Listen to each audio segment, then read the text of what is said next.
തൃശൂർ പൂരത്തിന് സുരേഷ് ഗോപി ആംബുലൻസിലെത്തിയത് ഗൂഢാലോചനയുടെ ഭാഗമെന്ന് കെ മുരളീധരൻ മാധ്യമങ്ങളോട് പ്രതികരിച്ചു. ഇത് പൂരം മുടക്കാനുള്ള ശ്രമത്തിന്റെ ഭാഗമാണ്. അത് ഞങ്ങൾ ഒരു കാരണവശാലും അംഗീകരിക്കും. അന്ന് ദേവസ്വം ബോർഡിന്റെ 2 ദേവസ്വം ബോർഡിന്റെയും പ്രതിനിധികൾ വന്ന് ഞങ്ങൾക്കൊക്കെ ധാരാളം. ഏതായാലും ഈ സമരത്തിനെ തുടർന്ന് മുഖ്യമന്ത്രി യോഗം വിളിച്ച് 45 ലക്ഷം തടവിലയായി തീരുമാനിച്ച് കോംപ്രമൈസ്. അപ്പോ ഈ 2023 മെയ്യിലെ ഈ അയ്യപ്പകുമാറും RSS നേതാവുമായിട്ടുള്ള സംഭാഷണത്തിന് ശേഷം പൂരം മുടക്കാനുള്ള ആദ്യത്തെ ശ്രമമായിരുന്നു തറവില വന്നു. അതായത് 35 ലക്ഷം ഒറ്റയടിക്ക് 2 കോടിയാണ്.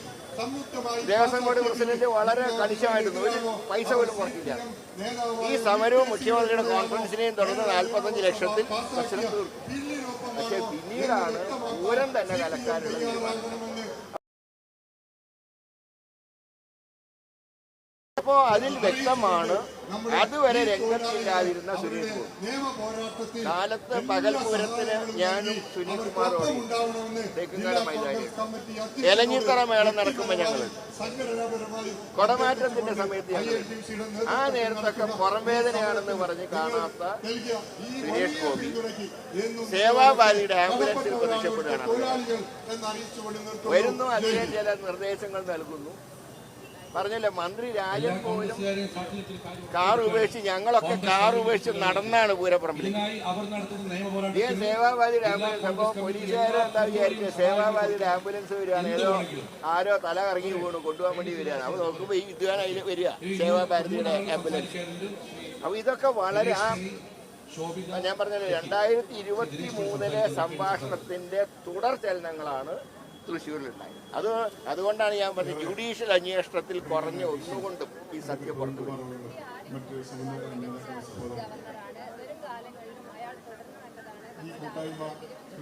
അത് അദ്ദേഹത്തിന്റെ വ്യക്തിപരമായിട്ടുള്ള അഭിപ്രായമാണ്. ആരിഫ് മുഹമ്മദ് ഖാൻ കേന്ദ്രത്തിന്റെ ഏജന്റാണ്. ഇവിടെ ആ ഏജൻസി പണി നടത്താൻ ശ്രമിക്കുന്ന ആളാണ്. കേരള യൂണിവേഴ്സിറ്റിയിലേക്ക് BJPക്ക് വാതിൽ തുറന്നു കൊടുത്ത ആളാണ്. പക്ഷെ അദ്ദേഹം ഒരാൾക്ക് വേണ്ടിയിട്ടുള്ള വാതിലാണ് തുറന്നെങ്കിൽ പിണറായി 2 പേർക്കുള്ള വാതിൽ തുറന്നു.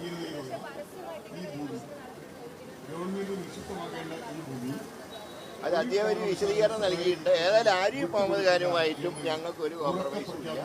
അദ്ദേഹം എല്ലാ കാര്യങ്ങളിലും സംഘപരിവാറിന്റെ നിർദ്ദേശങ്ങളെ പിന്തുണയ്ക്കുന്ന ആളായതുകൊണ്ട് 1% പോലും അദ്ദേഹം കേരളത്തിലെ ജനങ്ങളുടെ ഒരു സ്നേഹം ആർജിക്കുന്ന ആളല്ല. അദ്ദേഹം ഒഴിഞ്ഞു പോകണമെന്ന് ഞങ്ങൾ പറയാത്ത എന്താണെങ്കിലും ഒഴിഞ്ഞാൽ ഇനി വരുന്നത് ഇതിലേറെ ദയനീയമായിട്ടുള്ള ആളായിരിക്കും. ഇയാൾ ഒഫീഷ്യലായിട്ട് സംഖ്യയല്ല, ഇനി ഒഫീഷ്യൽ സംഖ്യ വരും. അതുകൊണ്ടാണ് ഇയാൾ ഒഴിഞ്ഞു പോകണമെന്ന് ഞങ്ങൾ പറയാത്തത്. പക്ഷേ അദ്ദേഹത്തിന് ആർക്കും അദ്ദേഹത്തിന്റെ നിലപാടുകൾ അംഗീകരിക്കാൻ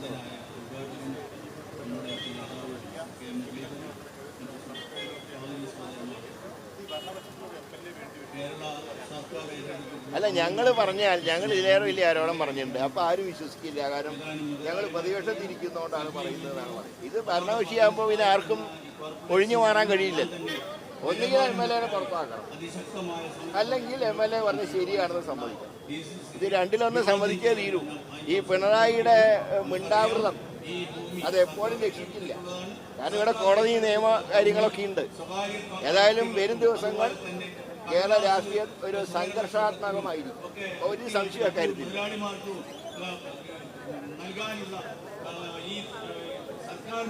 അത് പാർട്ടിയിൽ നിന്ന് പുറത്തു പോയവര് പറയുന്നത് പാർട്ടിക്ക് അകത്തുള്ളപ്പോൾ ഒന്നും പറഞ്ഞില്ല.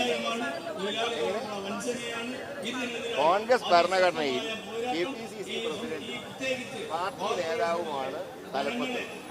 അല്ലാതെ പവർ ഗ്രൂപ്പ് പാർട്ടി ഭരണഘടന അംഗീകരിച്ച നേതൃത്വമാണ് കോൺഗ്രസ് പാർട്ടി. 1.5 നൂറ്റാണ്ടായി ചുമയ്ക്കും ജലദോഷത്തിനും കഫക്കെട്ടിനും ആശ്വാസം നൽകുന്ന ഔഷധക്കൂട്ട് ആയുഷ് സർട്ടിഫിക്കേഷൻ മികവുമായി KP പത്രോസ് വൈദ്യൻ കണ്ടംകുളത്തി ഏലാതി ലേഹ്യം.